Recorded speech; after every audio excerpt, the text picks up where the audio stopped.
What's going on, you guys? My name is Rayge, and we are back today to unpack the unlock here of Spider-Man PAVITR joining the game, but as well, how free-to-play friendly is this event now that we have the additional details here in the latest Marvel Strike Force blog post. So as you guys can see on here, it gives us a nice little sneak peek of how we're going to be going through this event. Really, it's going to be the accumulation here of these shiny coins from campaign nodes, in addition to teaming up and getting extra bonus points if you have Spire Society already being utilized in raids. As well, what's going to be exclusive for this event is the Sun Rays and the Treasure Trove of Gamma Rays, which adds up obviously to the monthly event. Now, they did actually switch things up with this event specifically, guys, just because typically what we see in the past is that they have the main event and then usually the web milestone ties back into this, but they finally switched it up here where we are going to be needing some alliance engagement actually to participate in this event to push further, especially if you guys are looking to unlock the Sun Rays as part of the monthly milestone. So this is what I'm referring to. If you scroll down here, we have the event chart, which I'll break down in a second here. The PSN Love web milestone, which actually it doesn't really have anything to do with the main milestone, but when you earn those coins that we're going to be using to obviously amass points, spending those shiny coins here is actually going to give us a bit of bonus points tying back as well to this event, which is the Rise of the Planet Alliance milestone. So let me open this one up first so that way you guys are kind of clear on the details here. So with this event chart, as you can see, we're going to be working our way top down. And how you get points is actually the combination here of earning ally supply orbs, which we already know, going through the daily motions, making sure you guys are going through the alliance donations and claiming from the web store, but as well, also participating in raid battles is going to get you higher and higher in Discord rankings here. Now, the web milestone later on is going to be, adding additional points to this milestone, because by spending these shiny coins, you're going to be also getting points here. But, funny enough, ironically, it's full circle. You're going to be getting shiny coins as you get points in this milestone too. So if that makes sense, you're getting shiny coins, spend those shiny coins, and then you also get more shiny coins here. I know, it's just way more complicated than it needs to be. But at the end of the day, guys, just know that for this event anyways, it's going to give you a total of 30,000 points, which we will be needing to add back to the golden hour. So just remember that number in mind here. Make sure you're paying attention to this milestone, because it's all going to add back at the end of the day.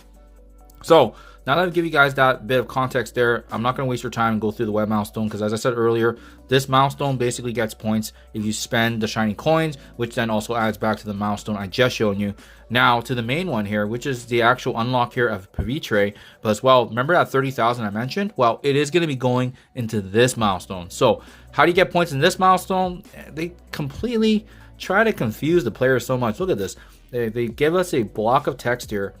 Basically, if you have any of the Spire Society members, the new members being Peter B. Parker, PAVITR, but as well Penny Parker, if you have them at the bare minimum, you're going to be getting some very minor points.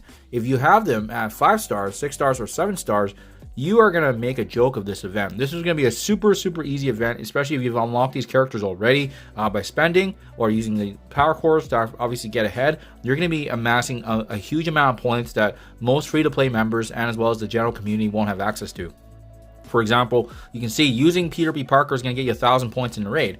It's only going to be a 1,000 point limit anyways. But if you have them in 6 or 7 stars, you can easily get 5,000 or 8,000 points at that mark, right? This is going to completely, wipe the floor of the event. However, the general majority, 90-95% of people that aren't spending, that aren't using the power cores for these characters, they're only going to be getting only 2,000 points from all these different point totals. So that leads us to the question, how are you going to get points outside of what we just talked about with the 30,000 points coming from the Rise of the Planet milestone, which is right here. Earning shiny coins is also going to give you points, which you already accounted for.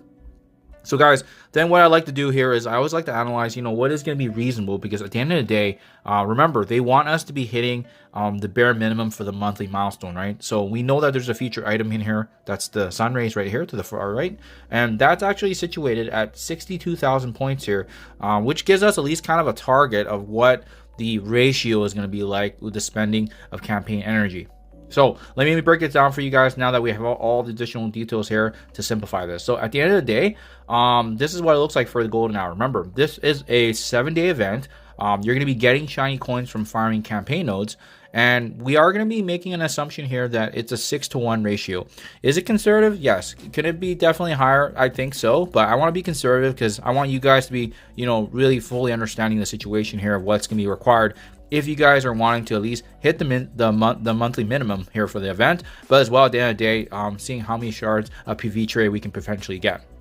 So you can see here, if we assume that there's a 6-to-1 ratio here, and assuming you're spending 200 power cores per day to give you 1100 at campaign energy, that's going to give you close to 46,200 points.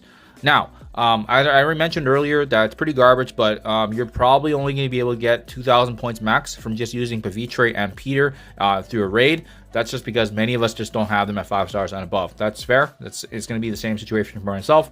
That's why we're using just 2,000 here.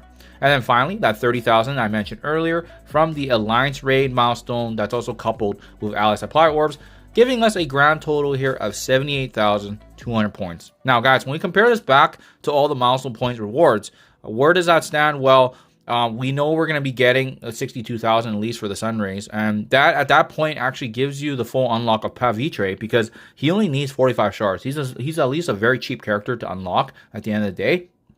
At 45 shards, that means you're going to get at least 25 to 30 over, assuming you've done the free claim in the past.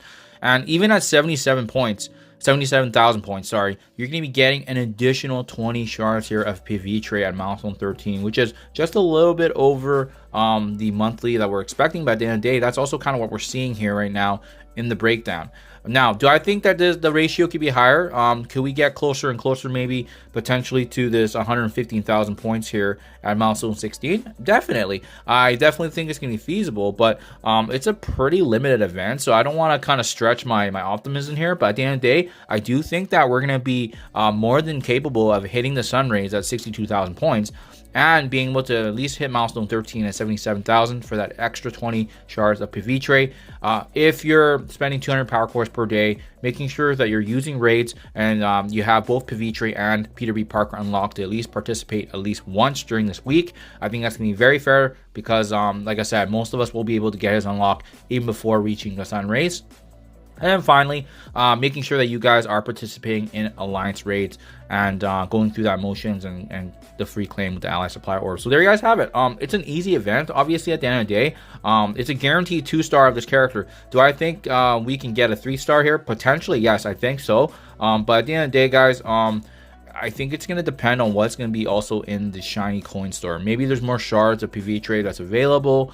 Maybe we get some more fragments, opportunity to get more shards of him. I'm not sure, to be honest. But again, this is assuming that there is a 6-to-1 ratio. I don't want to assume it's more because I know we've kind of been burned in the past from these events. So I do like to keep it conservative. If it's higher, even better news for us because there can be likely potentially a 3-star.